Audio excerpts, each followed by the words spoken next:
Well, hello, White Sox fans, and welcome to another edition of the Future Sox podcast. My name is Ian Eskridge. Joining me, as always, is the most negative man on Twitter, Mr. James Fox. How are you, James? Awesome. How's it going? I'm doing well. Um, so we'll get to the whole Twitter thing It's actually later. it's actually funny because I'm actually kind of positive about the org right now You overall. know, Like I mean, like I yeah. I feel like everybody at Future Sox is generally pretty positive when it Yeah. comes to the development of our We're prospects. prospect huggers. Yes, I know. We are, and I'd like to think that most of us will give most of these guys a lot of leash as it comes to development, and to be put on the other, to be portrayed on the other side of that spectrum is just it feels foreign to me. Well, yeah, we'll get into it, but context matters quite a bit in this case. So, I think so. So, Colson Montgomery, we got some comments here in the chat, I see and that. it's a fun thing, with the Samuel Basayo extension that just came through this week. It seems like a kind of a fun topic to bring up here, and baseball brings up: is it too soon? But what's a Colson extension look like? Yeah. So, I don't know that it's too soon. He's like the type of player though I feel like that would possibly take one. Like it's not a Boris client. He was, a year older than normal high schoolers, right? So he's 23. They have the extra year of control, so he's gonna be 30 when he's a free agent. Um, like, I could see him doing something that's, like, allows them to have 8 years instead of 7 potentially, and it's I don't know. I don't know what the money would look like.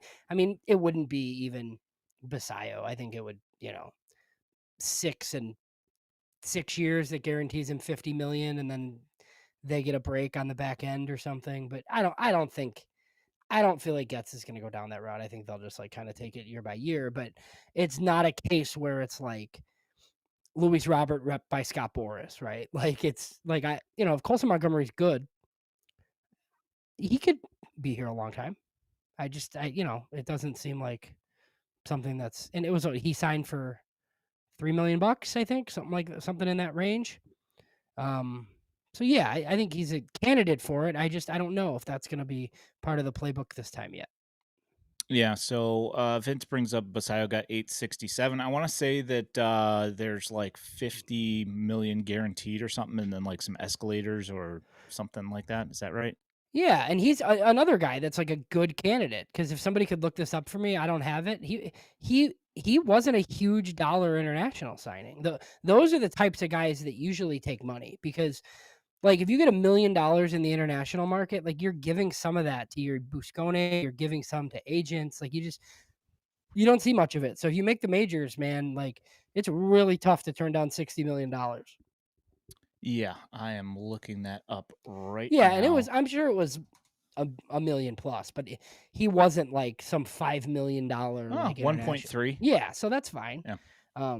I bet he didn't get 1,000,000 of it, Well, I mean, he like, definitely gave some to the Biscone and then ended up paying like and who whatever knows what you're paying. taxes he Yeah, had. what you're paying the trainers, like all that stuff. Like that's why like a lot of times it is like young international guys that take the money. Yeah. That would make sense. I mean, I wouldn't be surprised if Colson gets something like that, but I wouldn't think that they would do it this early. Just a guess. Yeah, I mean, I'm a fan of it. I don't think Han's strategy was wrong last time. It obviously didn't work, right? I mean, I think they got a discount on Tim Anderson because of it, like, for a while, and then obviously you cut bait, like, towards the end of that. I mean, the Eloy one looks bad, and even, like, the Moncada one, like, would have been fine if he wasn't hurt. But I mean, I think part of Rick Hahn's and this will be the last we talk about the old front office, but like part of Rick Hahn's calculus is knowing that if you gamble, right, and you just don't do that, and these guys are awesome, your owner's never signing them. So, you took the gamble that they were going to be good, and you're gonna get him at a discount, and that's the only way you were gonna keep him. So, like, I understood it. It didn't work though. Yeah. David asks, is Colson giving into three true outcomes approach? I don't think that that's necessarily a priority for him. I just think that he just happens to be murdering baseballs because he's got elite bat speed and they are going very far. I don't think it has anything to do with him specifically hunting that, but I mean, I could be wrong, but Yeah. he's. I mean, he walked in the minors, like, until he got to the high minors. I mean, look, he was striking out at, like, a 34% clip in Charlotte. He's striking out 28% of the time in the majors with a 7% walk rate. Um, can he get the walk rate over 10% and, like, the K rate down around, like, 25? I think so, and I think that'll be fine. His BABIP, you know what his BABIP is in the big leagues? Take a guess. It's actually very promising. Probably. Well, if you're saying it's It's promising, promising. I'll go ahead and say 200. Yeah, it's 240, which I think is good, right? Because I think if we were like, "Ooh, it's 340," that would be not great. But I mean, batting average, balls in play doesn't really count homers, right? So Yeah, yeah, so exactly. so like all he's doing is is hitting dongs, like Yeah. basically. I mean, I Mm, did see, that there has been a kind of, with more power, there has been a little bit more of the rolling over to the right side thing. right. Um, but that's going to happen. Um, Yeah, it's I don't know. 44 strikeouts and 11 walks in 161 plate appearances. Um, yeah, I mean, I can live with it. I mean, look, 288 OBP is not gonna work, right? But I mean, he's slugging 540. Yeah. So, like we've kind of talked about this, and I think it's one of the reasons why I would like to see if he can play shortstop for as long as possible. It's like just this is one of the things I've talked about, right? Like if he's a 240 hitter who hits 30 bombs and his defense is good at short, he's a 4-win player. If you're automatically saying he's first or third, well, then the bat's going to have to carry him a little bit more. But he's he's Yeah. he's definitely exciting, right? Because we look at this core of guys, and like I like Teal, I like Caro, like good players, right? Like Colson's the one who like looks like a potential superstar if it hits. Like those other guys are, above average catchers in a league where catchers suck. And my draft kind of is what he is. Like Colson's the one man where it's like pretty left-handed swing. Like people weren't expecting this at all. I think he's the one that like has people the most excited. Yep. Trey with the super chat. Thank you so much, Trey. We appreciate it. Thanks for listening as always. Thank you. Appreciate you, man. He's just leaving before we start talking about Hagen. Oh, he'll trust me. He'll listen to it Oh, I because know he listens. yeah. I mean, I appreciate it, but he can't do Hagen. um He can't do Hagen Smith talk live. So yeah. So here's a question. Like, with having to, say you move Colson to third base, uh here's my thinking on this whole thing is that you'd have to have somebody that you actually would put at third base over him to avoid doing that anyway. I mean, at shortstop, you mean? no, well, at both Well, really. so I here's my so mean, here's my problem. I don't want to stick Vargas at first yet. So like I'd be more likely to play Colson at short so Vargas can play third, so I can go sign a first baseman.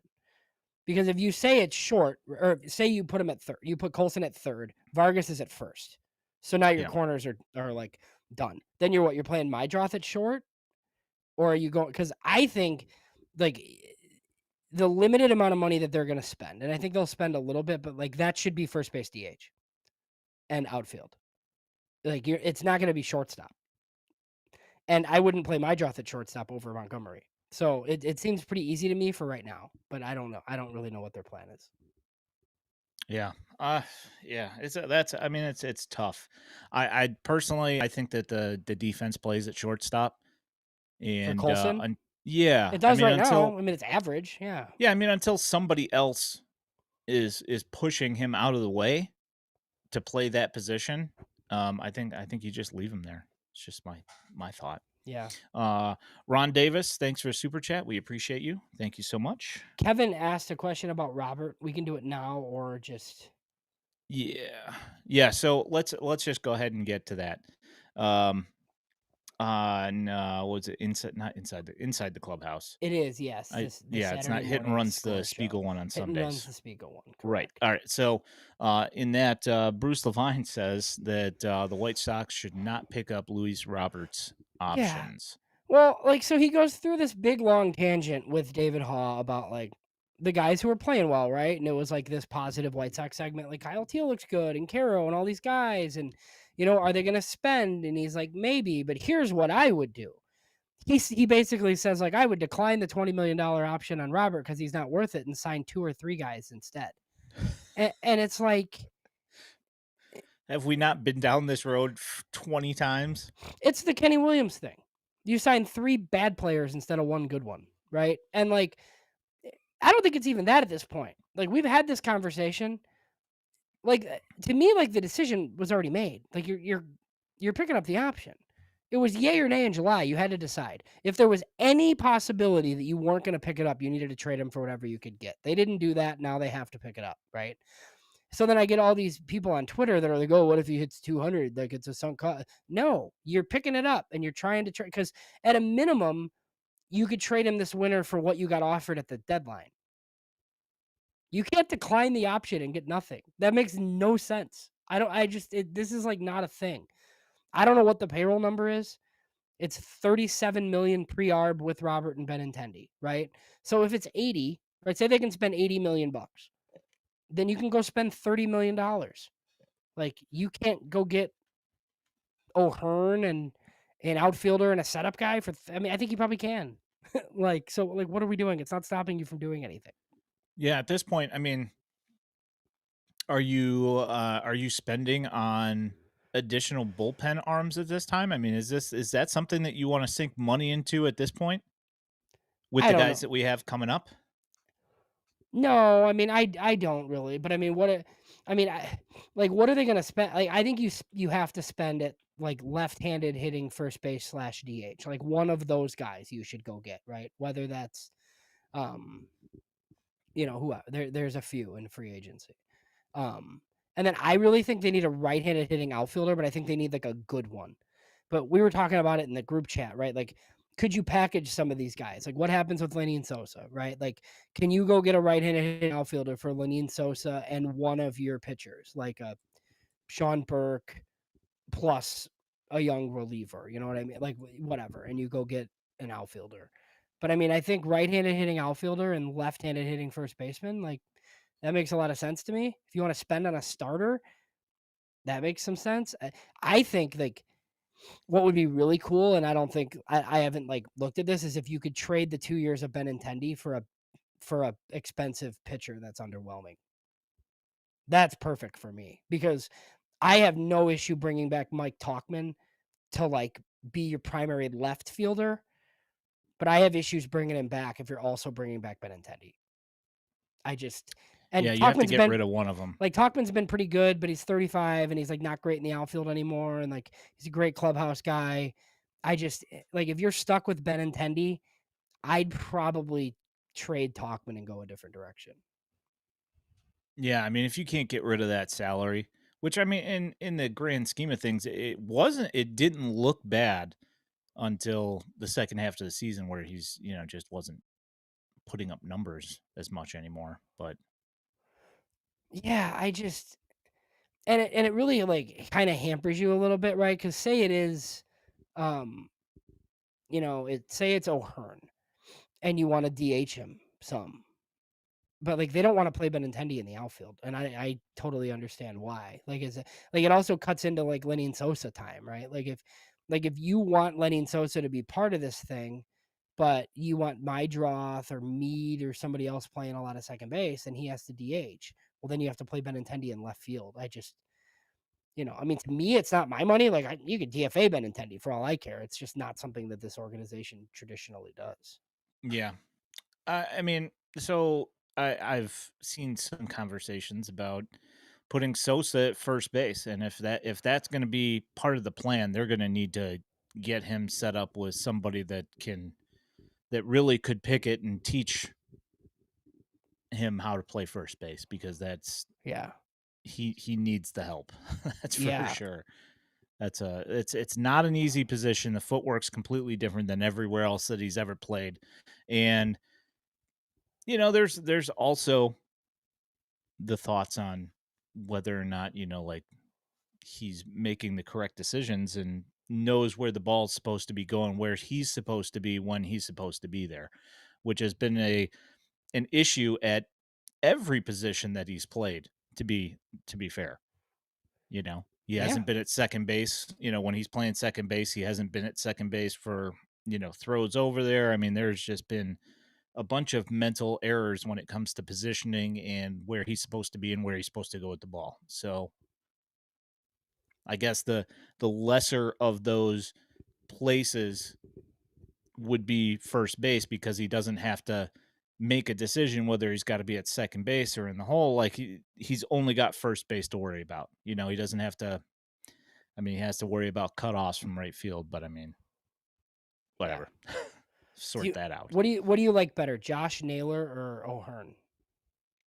I just Mm, know that Ryan O'Hearn has connections to Fuller, so yeah. that one's like obvious to me because it won't be it won't be that expensive. I also have never seen an article about Ryan O'Hearn stabbing a teammate. Right. Yes. So there's that as well. Uncle Ted really likes Naylor though. Which is I surprised. I'm just, kind of surprised by that. I mean, he hits lefty, but he doesn't hit that many homers. Uncle Ted kind of likes bombs. I mean, he hits him against the White Sox. That is one thing I can definitely say. Yeah, that's like the only team he does it against. Yes. Yeah. You guys. Oh, Yeah. so Yeah. apparently, Oh. apparently this isn't well known. Yes, when Josh Naylor was in the minors, he stabbed a teammate with a knife, and apparently it was a joke. But yeah, he stabbed a teammate.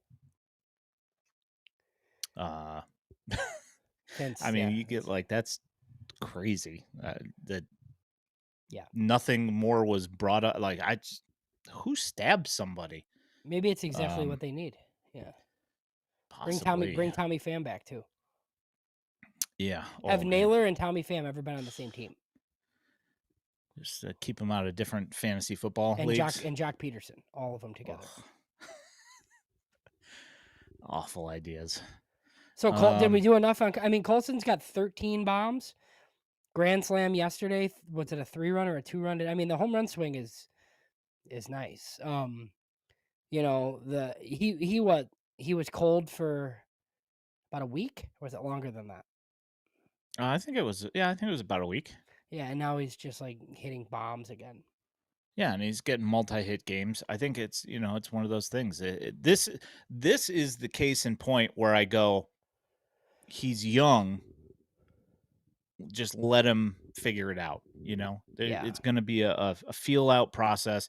And from where we went on our feelings on Colson from early this year yeah, to now is polar opposites. 100%. It's great. Like before, I was like, he's not figuring it out. And now I'm at a point where I'm ready to let him figure it out and, Right. and let him have some run, Well, he might lead the White Sox in homers Yeah. in what, like 70 games played, something like that. Not even. I mean, go pull this up from Chris Proctor. I had this same thought today when I was like in a group chat with people talking about like the idea that I just had, like maybe packaging like a few guys to like get someone's, prospect that's blocked. The A's have a bunch of these dudes that are like corner type power guys. Like, and I wonder if you could get one of them. I know Mike Shirley loved Tyler Soderstrom. Um, but that was the year that they took Garrett Crochet. But there was a lot of Tyler Soderstrom hype, like by the White Sox. He was a prep catcher, but they went pitching as they often do. But Yep. yeah, that would be interesting. Yeah, I mean, when you brought up the A's earlier, I was like, well, they've been trade partners many times, and they have some bats, and the White Sox have some pitching, and the White Sox have probably too much pitching when these TJ guys come back. Even if like say 50% of them when they come back are not ready to roll Yeah. for a significant portion of time, you still are going to have too many guys, and Yeah, it's that's like if you don't pick yeah, somebody like up. I said it today, what is like Sean Burke, Lenine Sosa, and Jordan Leisure get you? Probably not Soderstrom, right? But like along those lines of like one of your pitching prospects that looks like a guy that'll stick for 5 years, a reliever, and Sosa. Because like as much as I've been through it with Sosa, like on this podcast, like I openly wondered like whether he could be like a Marcus Simeon type. I just don't know where he plays long term, like with this like core of guys. So if they traded him, I wouldn't be surprised, but I don't know that he has like a ton of trade value like alone. So speaking of pitching, one thing that I brought up to you earlier and that you bring up to me talking off air right before we hopped on is Yondres Gomez. Yeah, That is a pretty good. scouting win. Yeah, and like so this dude was on the Yankees and Dodgers, and those teams just they just don't have like any sign of trouble, right? Like this happens to them where they like lose a guy because they just need somebody else and they have so many good players on their 40 man that guys like this get released. The thing that's surprising to me is that the White Sox claimed him on waivers and then they outrighted him and got him to Charlotte off the roster, turned him into like what he's been or maybe, what he could have been elsewhere and then added him back and now he's like good. There was like a whole host of bad teams that could have also claimed this guy and like nobody did, which is kind of puzzling cuz look, I didn't know much about him, but I mean, Yeah, he's it pretty was. he's pretty nasty and he's been good in Charlotte and a lot of these types of guys like do not succeed there. Yeah, like the main thing that was one of the things is that he would have walks in key situations in Charlotte, and that was when his when his results weren't great.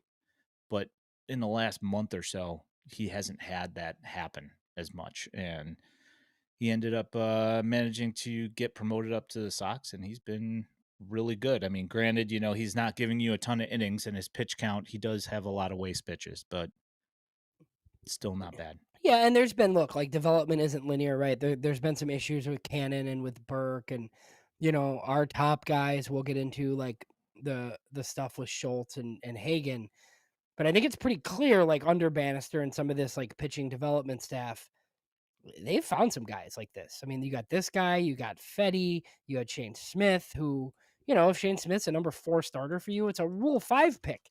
Like it's insane, right? So I actually I feel really good about the fact that like if they need a number 4 starter, like they can find one like on waivers.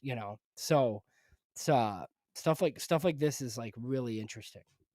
Yeah, so that's my thinking is that, the White Sox are gonna, with these prospect pitchers that they have, they can afford to move one of them or two of them if they want to, because they do things like this and pick up a Yoendris Gomez or a Shane Smith. And from what it appears now is that the pro scouting is working, Yeah. at least for arms, at least. Yeah, and Martin Perez, that's a good one too. Like Ah, yeah, that I one too. mean, and he's old. He's an old veteran, right? But like he was the right guy. I mean, Martin Perez looked like if he had never gotten hurt, he was going to bring you back a prospect at the deadline.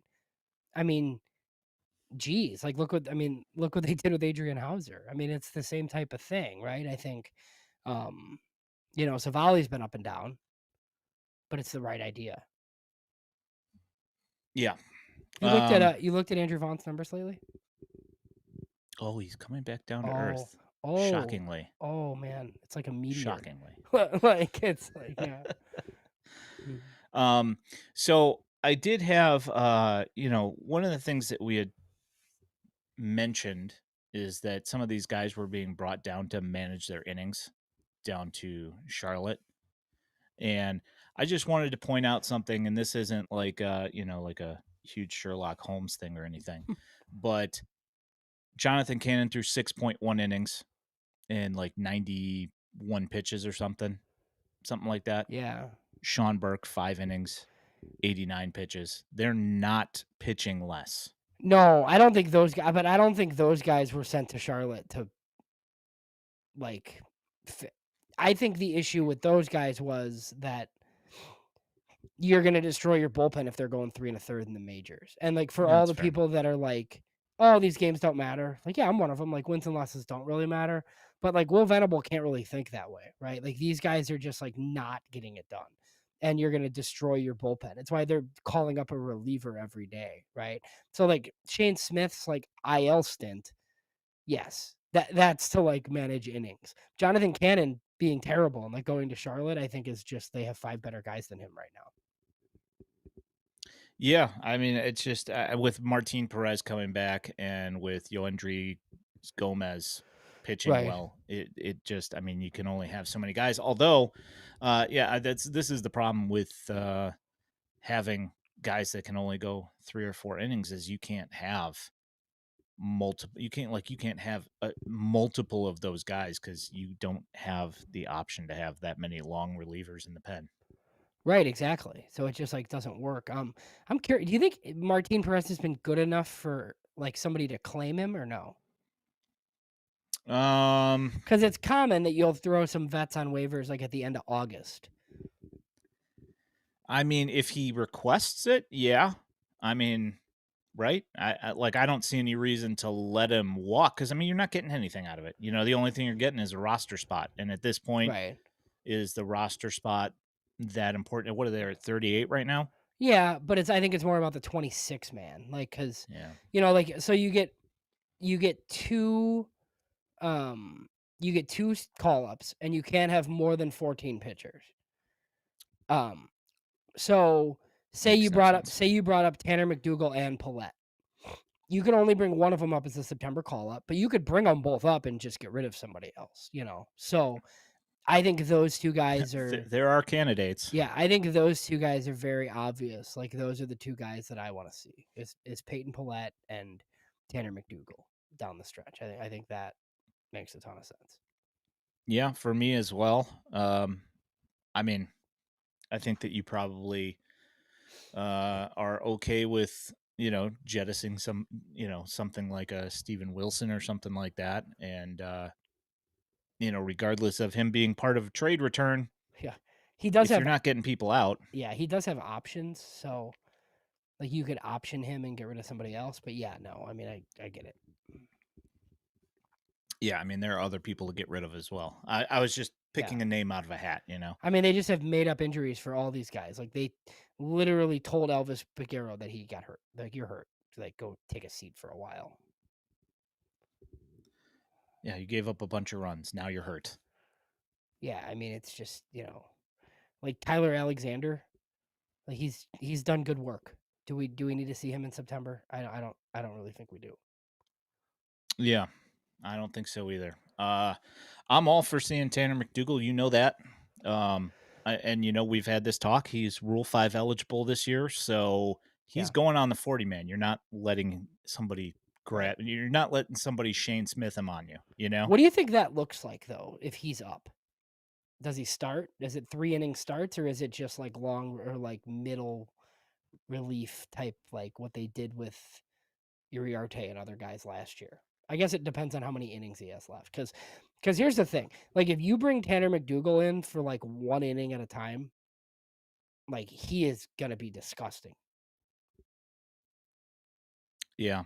Not Um. that that'll, like, sway your thing, you know what I mean? Like, I don't think people would be like, "Oh, now he's your setup guy," or anything, but, like, if he just, like, comes in and throws his best stuff for, like, 1 inning, like, he's gonna be so nasty that it's just gonna be kinda ridiculous. Yeah. So right now he is sitting at Yeah, that's the most he's 105.1. ever thrown. Yeah, and his last year he threw 92.1, and that is with moving to um, with them moving him to Kannapolis. Like last year was, Yeah. we won't even get into all that, Okay, so 4 but how about 4 3-inning starts then? That's fine. yeah, I mean, I would imagine they probably want to get him to 125. Yeah. Probably, I would think. Um, so he's got about 20 innings left. So we got what 3 weeks left in the Double A Barons season. season. I think it's three Yeah. weeks. Yeah, and I don't So know that you think they care. Like, you think that they want to keep him there to like win? I mean, yeah, I mean, I don't see why not. Yeah, and then Right. bring him up after the season's over because I mean, you're not sending him to Arizona, and I don't think that he will see a Arizona Fall League at this Right. point. Yeah. Baseball, no, I have no idea why Braden Montgomery was in the Birmingham lineup Yeah, today. probably I just a mean, he Sunday played both day off, games of a probably. doubleheader yesterday, so that Yeah, might it's be it as probably a well. Sunday day off, is my guess. Yeah, I don't give him think a couple there's. of days to rest those legs. And yes, to answer your question, I do think that he's had a swing change. Um, kind Riku? of, Yeah, I don't know. I don't know, guys. yeah. I mean, Riku just also got over a week long injury. I'm not entirely even sure what it was.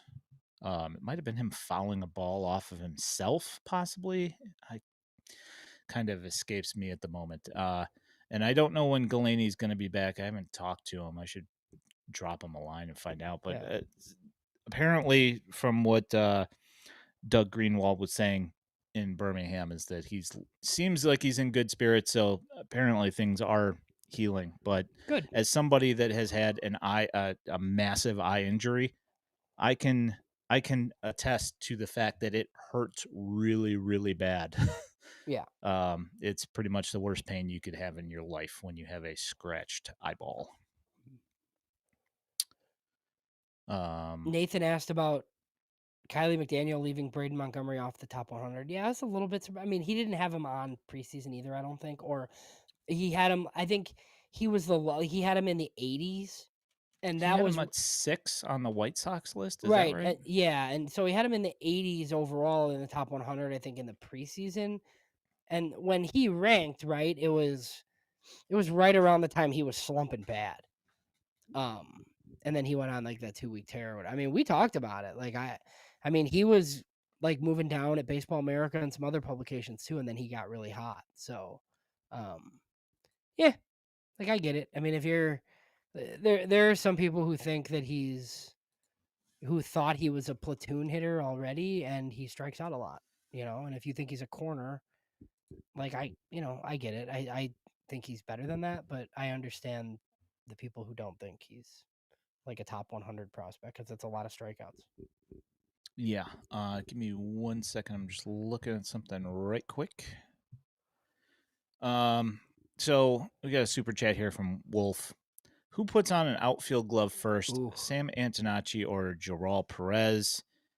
Antonacci starting in left field in 27. I don't think either of them in the minors. I mean, like, is Antonacci similar to Baldwin, where it's like, okay, for you to be on this team, you have to like play more spots, maybe. Um, but I mean, there's no reason to move Joral Perez out of second or short, like until he proves that he can hit it. Especially with Birmingham. 20 I home mean, run power. yeah, I mean, like that's an asset at second base Yeah. or And in he the middle definitely infield. has the glove to be there. So, um, Yeah, I don't know that they have to move anybody to the outfield right now. I mean, it's a weak spot. They have to add guys to the system, but I don't know. yep. Thanks for a super chat, Wolf. Appreciate you. David brings up, I am loving what Wickelman Gonzalez is doing with the Sox. Will is slow playing him, not throwing too much at him. So far, so good. Yeah, I mean that's a solid fourth piece in that I deal. think he might end up being the third piece. Could be, could Yeah, be. I mean, and he's like what, a seventh inning guy if it all goes well. But yeah, I mean, I think he should be in the bullpen the rest of the year. I think he should be down in the bullpen. I think Peyton Pallette should be down in the bullpen. I don't really know what they're waiting for. Like, it doesn't really make any sense to me. I mean, Pallette struggled initially, I think, with the baseball and with the international league, but I mean, he's been pretty good like the last month or so. Um, and I don't know that we have a closer. Not that it's the most important thing. I mean, I don't know. Did you see the Merkin article this week about Grant Taylor? It's a little, Yeah, if I did. Merkin's writing it, it's a possibility that he He comes to heard it spring somewhere. training as a starter, you know? That is good. So Jamie brings this up, and he's been one of the hottest hitters for the Knights in the last couple weeks. Will Robertson, um, Benny getting a phantom IL stint. I mean, I'll say this: if Benny had another IL stint, nobody would bat an eye because he's had so many of them since he's been here. I Um, know. God, I know. Or, well, maybe Michael A. Taylor gets claimed on waivers. yeah, I mean, And he's one of then those you just have guys. Robertson on the team because Taylor can help somebody. Yeah. And that would be, it'd be bittersweet for everybody involved, I'm sure, because Yeah, he's such great a dude. good dude. But But let's see some of these other guys. yeah, And he could I mean, he can help a contender, man. Like I've been impressed. Like they made that signing, and I was like, I get it. He's got power and he plays defense, and supposedly he's a really good dude. And that's fine. He could help a team. yeah, The Kevin the Merkin article, the gist of it was that like Grant Taylor still wants to start in the front office, might let him try essentially. Ooh, yeah. Grant Taylor for Soderstrom. I don't know. I Oof. don't know. Yeah, that's. That one hurts, I think, a little bit. Hear me out. Most of his errors are at third base, at least as of late. Most of them have been at third base. At least maybe I'm projecting that, but Mhm. I think Caleb Bonnemer's most of his errors have been at third base, and it's not his normal position. He can play it, Yeah. but it's not where he's normally at. So I'm willing to give him a pass on that, Okay. especially when he's hitting the ball the way he is. I will give him time to figure it out. So I don't think I've been low on Bonnemer, but I couldn't justify putting him above Billy Carlson just because of how I feel about him or Montgomery. But I feel like there's a chance next year that Bonnemer is like a top 50 prospect in baseball. Yeah, he hit home run number 10 today. Like if he keeps doing that, like if he's like a 20 homer shortstop as a teenager, because he'll go to Winston next year. He's already moving up because I think a lot of the issue was like people or scouts kind of thought he wasn't a great defender and he'd definitely have to move off his short. Right. And he's been pretty good. Um, so yeah, he's been a pleasant surprise. I think we're hearing similar things out of Arizona. I don't, who knows, but there's people we know and trust out there that think that Carlson and Foskey both look pretty good. So I think they'll be in Kannapolis to start next year, which will be fun. Yep. Uh so baseball asks if Raul Perez to Birmingham in 26. I don't know actually if he's going to start there.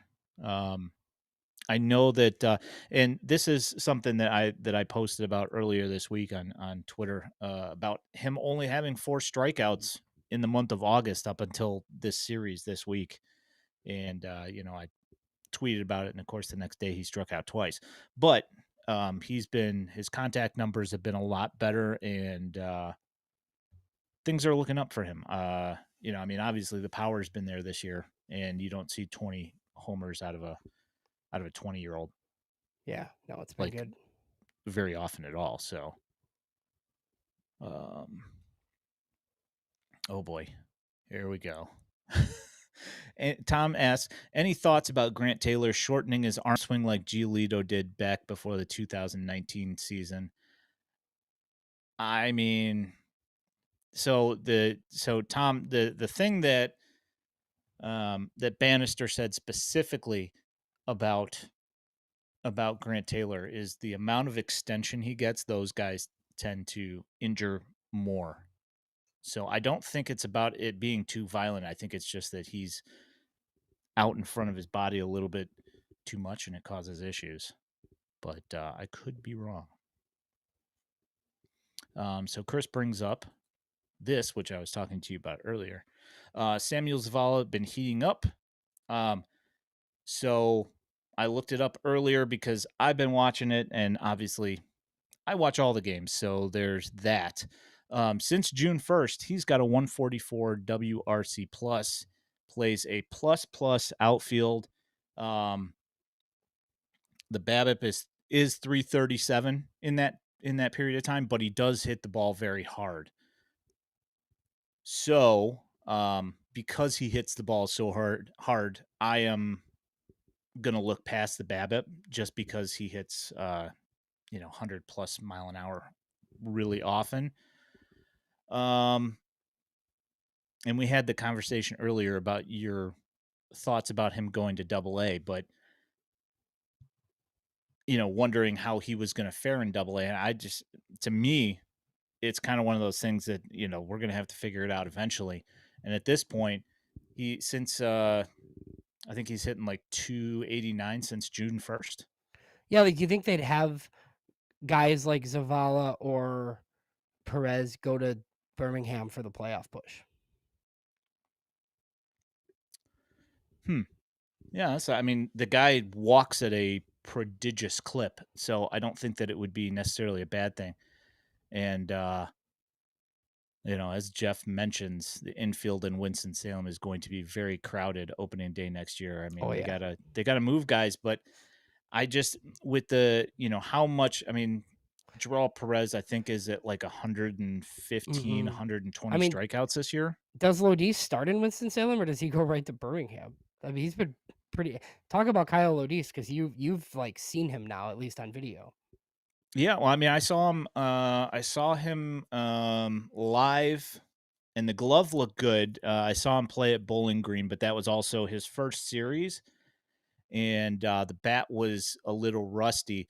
Jeff has seen him what like 4 times this week, Jeff, and he's been tearing the cover off of the ball this week. He's got 3 home runs in this past series, and you know, I say what you will about the Wilmington Blue Rocks pitching. The Dash murdered their pitching this week. They won 5 out of 6 games. So yeah, 3 home runs and a triple. Jeff saw him 3 times this week. So yeah, I don't know. Lodisa's looked pretty good. I like what I've seen from him now that he's like kind of settling in a little bit. He's looking more comfortable in the box, and he's putting good swings on the ball. Well, he hit a ball 108 Yep. Yeah, his home run today, with when he 108 down was the line. like, we kinda talked about this, he was a non-traditional White Sox pick because he hadn't really had a ton of success with wood bats before anyways. Lodis is a shortstop, Chris. So, no, Jack, they do not. I mean, they don't have available stats. They do have stats. They Yeah, do like, have they keep Hawkeye. They have all yeah, that like, stuff. they We just keep don't have access. stats and stuff, and there's a lot of good info at Sox Machine right now because Fegan was just out there. Some Carlson Foskey stuff, he interviewed Carlson, and then they also talked to Ryan Fuller, who we talked to as well. There was some pretty good insight on those guys. The podcast is just like one episode with with James Fegan and Fuller. But then there's a whole bunch like we have Jerry and a whole bunch of other friends that we've made that are out there like watching these guys too. Yep. Um. All right. So we should move on to a couple of the other top pitching prospects in the White Sox system and actually have this conversation. So today, Noah Schultz came back after patellar tendonitis that he had been out for 3 weeks, 4 weeks, 3 weeks. I think 3 weeks. And he pitched 2 innings, had what four strikeouts in 2 innings, allowed 2 weak contact singles, and a run scored. Um, he thought a ground ball was coming faster than it was, and he moved his glove. And when he moved his glove, the ball hadn't got there yet, so it got by him. And then there's a wild pitch, which personally, in my opinion, looked to me like a pass ball, but that ended up scoring the run. So he had one unearned run. And I threw 37 pitches and I want to say 25 strikes. So, yeah, he looked good today. New grip on his slider, apparently, from what I understand. And it was moving and it was nice. And it was great to see him back in the zone today. Yeah. No, that's fun.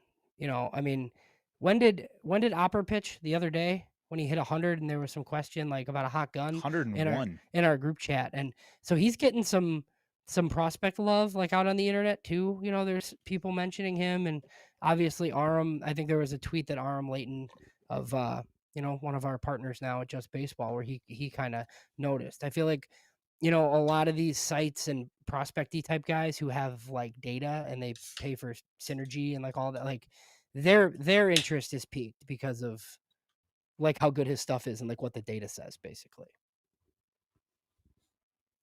And to them, we say, welcome. Yes. Yeah, he was nasty in Arizona too. He just didn't throw any innings. Yeah, he Yep. wasn't this nasty, but like, this is another guy who's bordering on. Look, he does this at Birmingham, right? You're talking about a top 100 guy potentially. Yep. So Kevin brings up Saw Schultz was up to 97. Yeah, he had 97 on his four seam. I think he hit 96 on his sinker, Yeah. if I remember correctly. Yeah, the stuff seemed Um, better for Schultz. yeah, yeah. I think that you know. Oh, wow.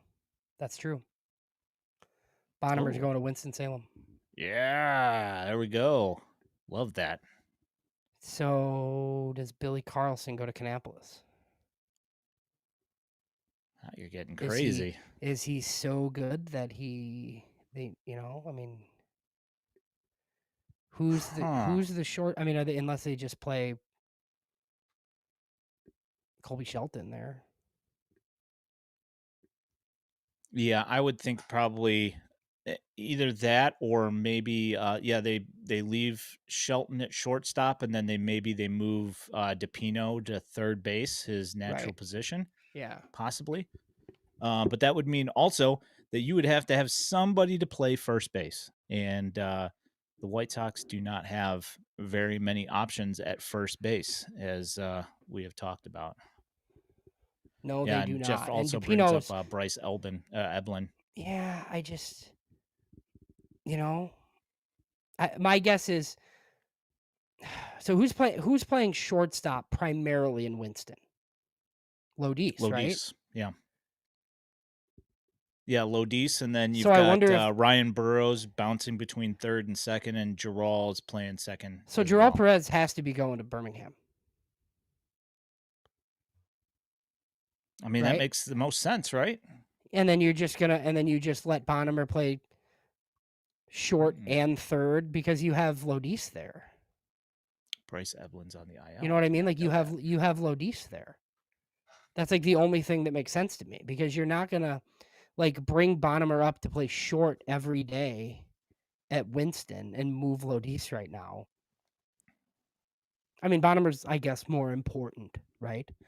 But Or do I you don't play know. Bonnemer at third base? Right, every day, Yeah, maybe. and keep Lodis at shortstop and Gerald at second base?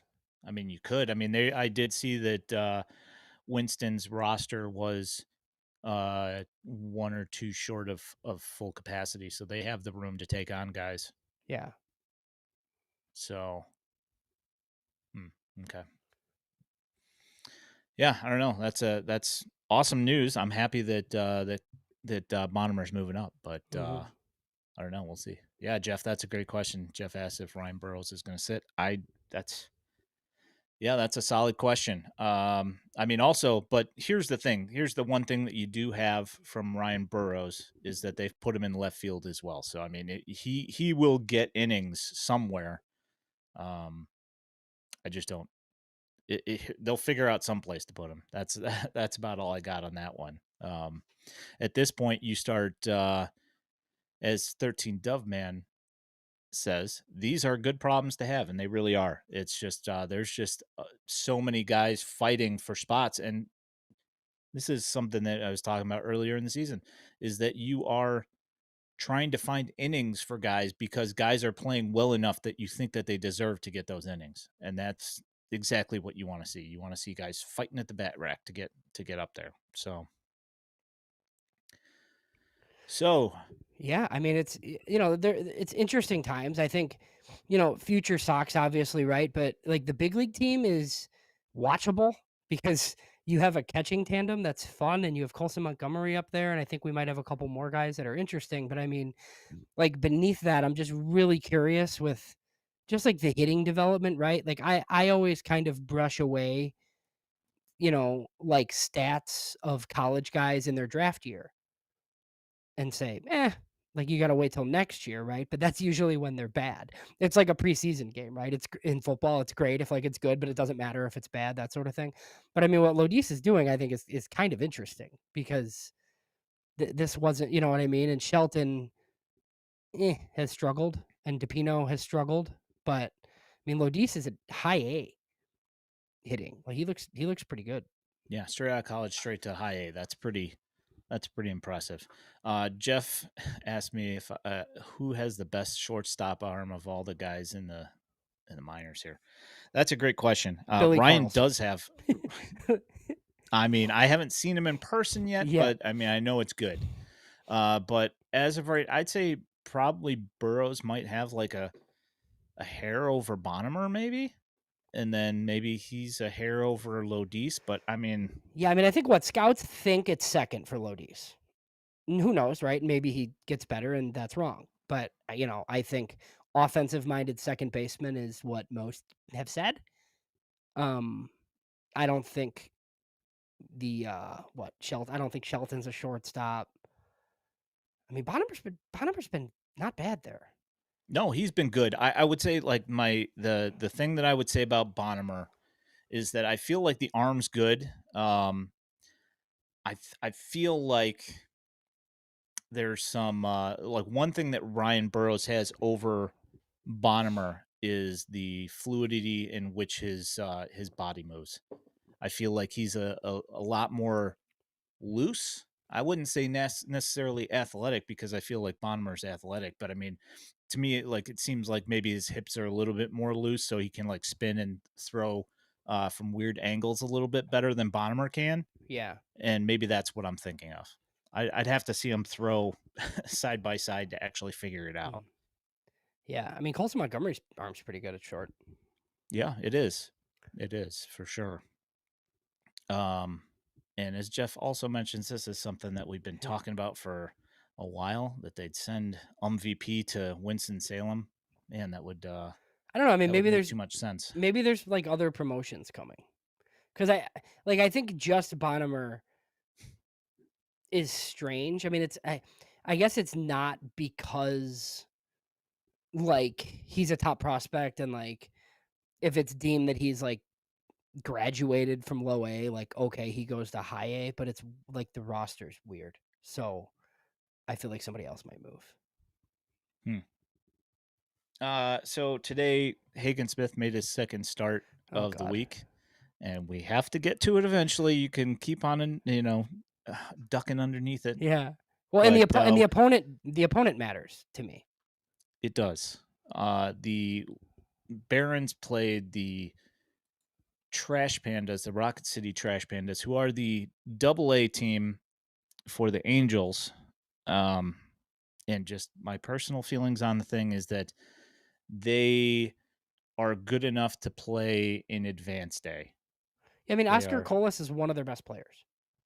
he's not good. Right. He's striking out a ton. He did not play today, I don't think. Yeah, he did not play today. But every time you turn around on these pitching highlights that I put up, Oscar Colas, strikeout. Right, so Oscar Hagen Colas. was pretty good on Tuesday, it looked like he was, like, turning a corner a little bit, and he went 5 innings, which I think is even, probably the most important part. I've been kinda harping on that all year. Yep. I've been one that has kind of, like, disregarded his stuff a little bit, like, as long as he's thrown 5 innings. Today's start, 3 and 2/3, 5 walks, 3 earned, what is it, 4 Ks, 3 Ks against, yeah, the Trash City Today, Rocket Pandas. Yeah, yeah, today was 3 Ks versus 5 walks. 5 walks. Yeah, I mean, Yep. it's just not gonna work, and the stuff's not as good as it was. So, whatever. Like, if you think I'm alarmist or Ian, and like what, like, guys, I'm like out publicly with it, like, but like Ian's not gonna argue. I mean, we have these conversations via text all day, and then I just happen to tweet about it and catch the fury. But Yeah, it's not. I mean, we're not feeling that great about this right now. Yeah, and I mean, with full transparency, I may or may not have been the person that mentioned Appel, Mark Appel, in that conversation. Um, j- it's just the command has not been good, and the stuff has ticked down. And you can call us alarmists. You can say it's early in his life. You can say all you want. All we're doing is throwing out the facts and our feelings on this. And, we generally just try and be honest about our feelings on how this stuff is all working out. And there are definite red flags, and they are serious red flags in our eyes for where he was drafted. That is it. Yeah, I mean, look, I like, I hope he's great. I just like the Yeah. Arizona Fall League scares the hell out of me. Like, I mean, Yeah. look, I'm I'm glad that they're doing it because he needs innings, and it makes sense. But my goodness, it could be bad. Like it could be not fun.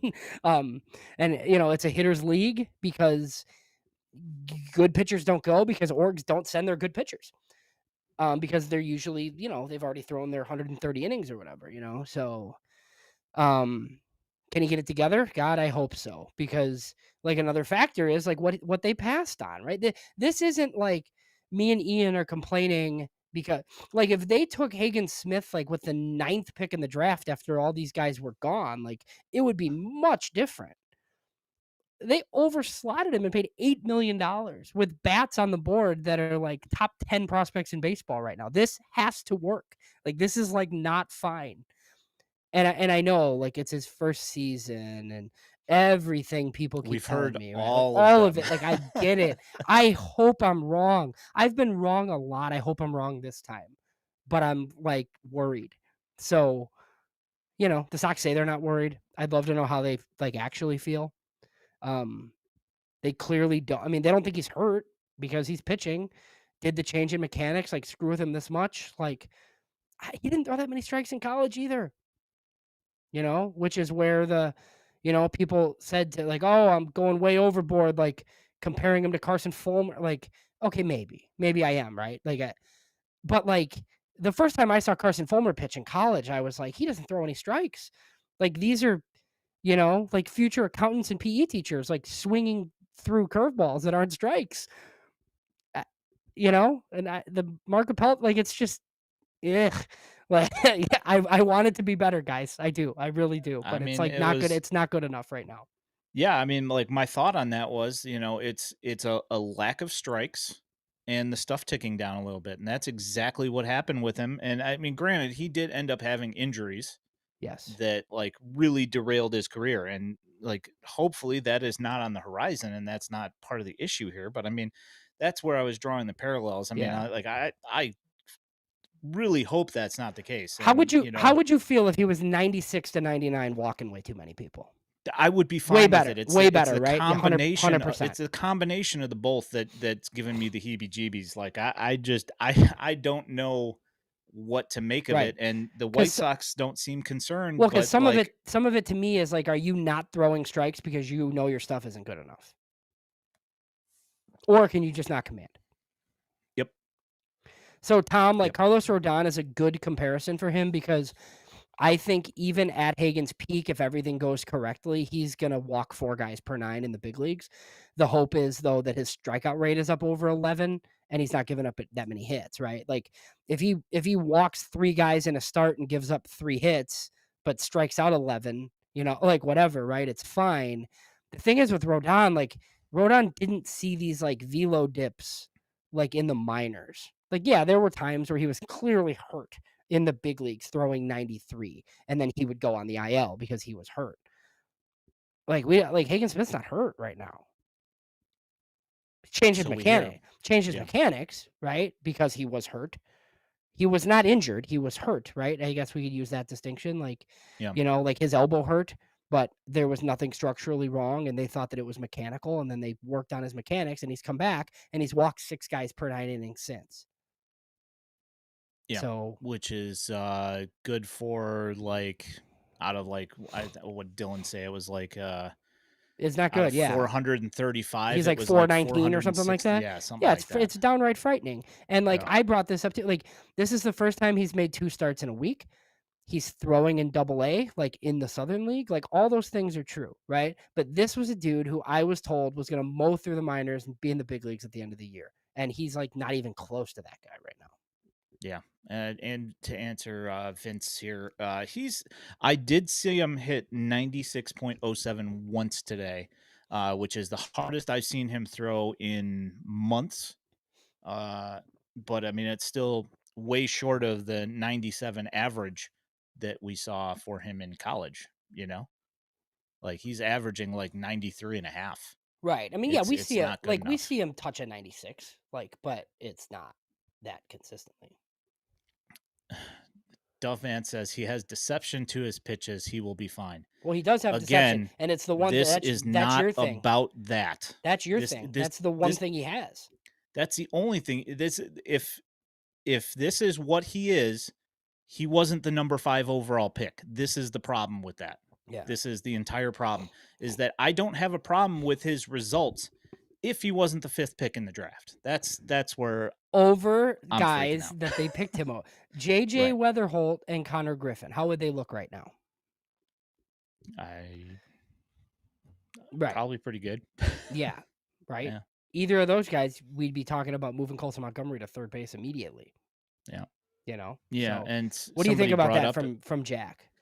How uh much better is the competition in Double A than the SEC? I mean, it's still college baseball, I mean, and it's it's yeah, it's definitely better. It's definitely better. I mean, that's where you're seeing like all the top pitching is in double and the A. Southern League has like like the cavernous parks and stuff too. It's not Yeah. like a Yeah, which is one of the things that I've thought about for quite a while is that, people are like, "Well, he's only given up 3 home runs this year." dude. Well, yeah, look at the places Could he's you pitching imagine if in. he was pitching in Charlotte right now? Yeah, if he was pitching in Charlotte, the guy would have given up, like an additional like 10 home runs at least. So, I don't know. Yeah, and there was something with like Schultz, right? Like I've gotten this pushback, like, oh, you guys don't say anything bad about Noah Schultz. Um, like Noah Schultz has been hurt all year.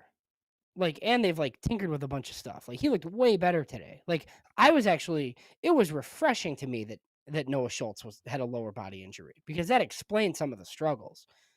I can't explain this Hagen thing. Like, I wish you would tell me he's non-arm related injured. That would be great. I'd feel so much better. Like if you were like, "Oh yeah, this guy's like oblique has been like on fire all year." Okay, great. That helps me.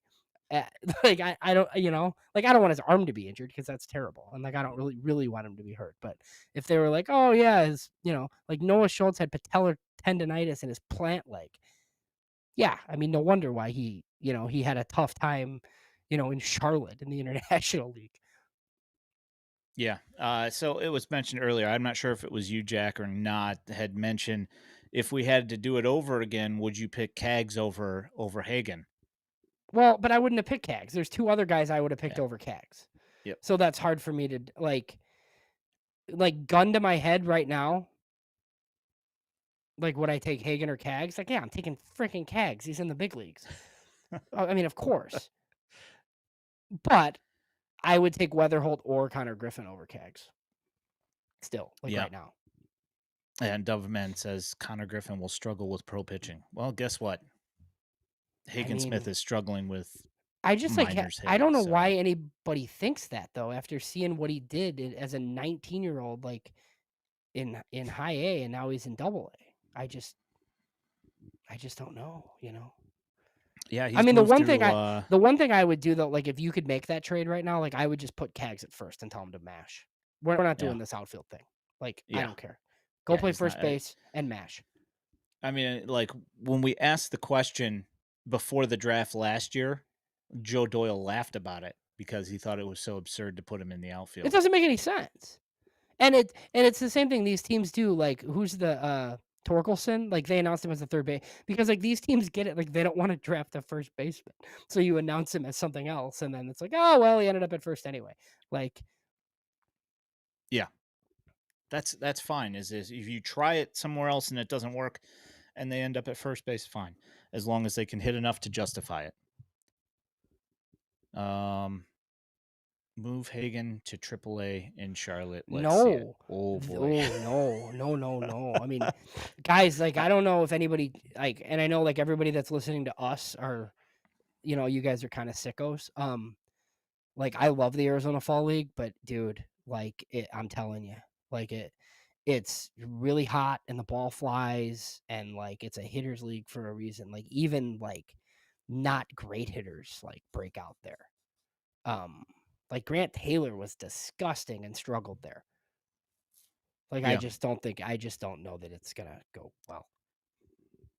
Yeah, if you're looking to go on a deep dive into the rabbit hole on what it's like, look up the Magnus effect on baseballs on the internet, and just take a look and see what it does to baseballs in Arizona. You will be like, "Oh, okay, now I get it." Yeah, Um, I think we're done. I think we're good. yeah. Are you good, James? You're good for the Mhm. night? Yeah. All right, let me walk this bad boy out. You have been watching slash listening to the Future Sox podcast. If you are listening to this in podcast form, know that you can find us every Sunday night at 8 p.m. on YouTube and the Purple app. You can also find this podcast along with all of our written content at futuresox.net. Future Sox podcast, which is now a partner in the Just Baseball Media Network. If you are looking for White Sox prospect highlights, you can find them on X at Future Sox and now also here on our YouTube channel. If you love the content and want to support us here at Future Sox, there's a link to our Patreon in our channel description and at futuresox.net. You can also toss up a super chat, as has been many times tonight. We appreciate you guys. Thank you so much. Also, don't forget to like this stream and subscribe with notifications so you know when we're going live while helping us in the World Wide Web algorithms. My name is Ian Eskridge at Daily White Sox. He's James Fox at James Fox 917. We appreciate you all. Thank you for hanging on and hanging out with us and commenting and driving the chat. We appreciate you guys. Have a great week. We will talk to you guys next week. Thanks. Have a good one.